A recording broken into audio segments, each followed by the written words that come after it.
Well, another quick video. It's about time. It's only been a few days since the last one, but you know, good to keep up the momentum. Um, I had a really good convention.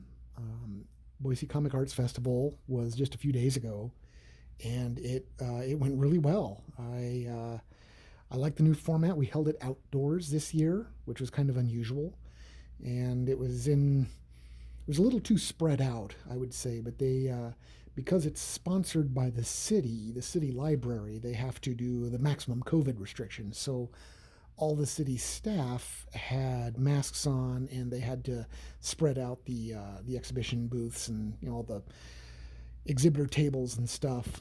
So it was a little spread out, and so a lot of people didn't find us where we were at. I found out later on that there were even people in the parking garage, which I didn't know.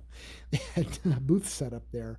But hopefully, if we do this again in the future, we can we can have a tighter footprint, so to speak, where it's much more obvious to see where everybody is. Um, but anyhow, but the con was very successful, and I hope that we have some more in the future. Now, this comic that you see me drawing right here is just a one panel comic. Um, I get a couple of phone calls in the middle, so you might see me hit the pause key on the screen recording. But the comic is just a one panel comic. It's it's following up a sort of ambitious comic I did with a lot of scene changes earlier, which you may already have seen by now. I forget I forget the timing. I'm getting comics done quickly enough that I have a pretty good buffer built up, which also means that I kind of forget. Like by the time you see this video, will they have seen that comic? I don't know. Well, I'm not going to give any more spoilers. What else? What else? Oh, actually, I will give some spoilers.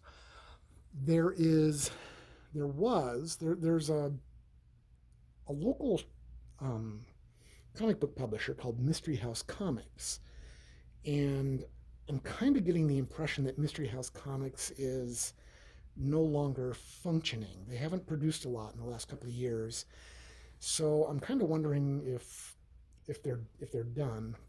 If that's the case, I may try to take over one of their old titles.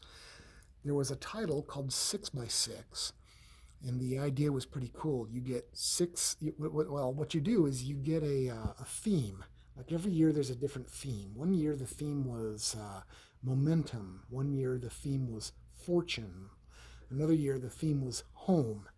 So it's just a one word theme, and then you get six writers to write six short stories, a 6 page short story. So six writers, 6 page short story based on the theme. It could be a literal interpretation of the theme, something kind of esoteric, or you could just have like a brief mention of it in the background while you do something else. It's six different interpretations of the theme done however you want. And then once these six stories are written, they are teamed up with six artists who do the art for the comic. So what you end up with is a small one issue anthology, six little short stories in there based on a theme, and so it's called 6 by 6 for obvious reasons. Well, it was very popular with the local art and writing community because a project like that, it gives people a chance to, put together a short project. They're not committed to it. It's not something that they have to do month after month or year after year. They can just do it once. And of course, they don't, if they want to sit it out, they don't have to do it at all. There's a lot of artists and writers in the Boise area that would love to showcase their talent every now and again. So if you're just not feeling it that year, you're like, yeah, I'm not going to participate. Someone else can have it. So you get to see a lot of different things.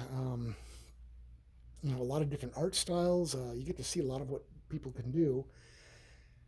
And one of the best things about it is that, like, let's say you're working on some personal art projects, but it's just not coming together for you. You blow a deadline or something. Life, real life happens. We all know what it's like.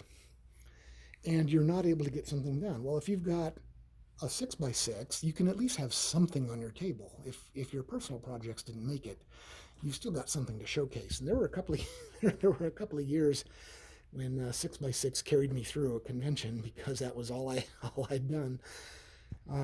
For one 6x6 called Fortune, I had done the art for someone else's story. And then for another 6x6, the theme was home, and I did the story and someone else did the art. It's a lot of fun. Both were a lot of fun.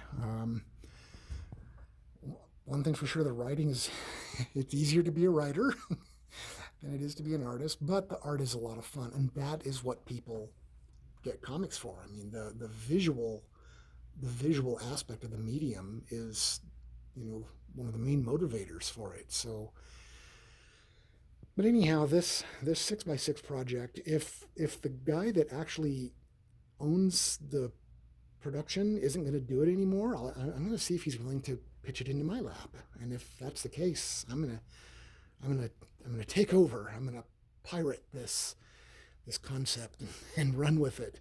Um, Hopefully, people like the idea, and yeah, maybe I'll have more things to talk about here than just my stuff, right? Yeah. All right. Well, that's really the only big news I have. Possible acquisition of a new project, the convention that went really well. I will follow up with more stuff later, and until then, y'all take care out there.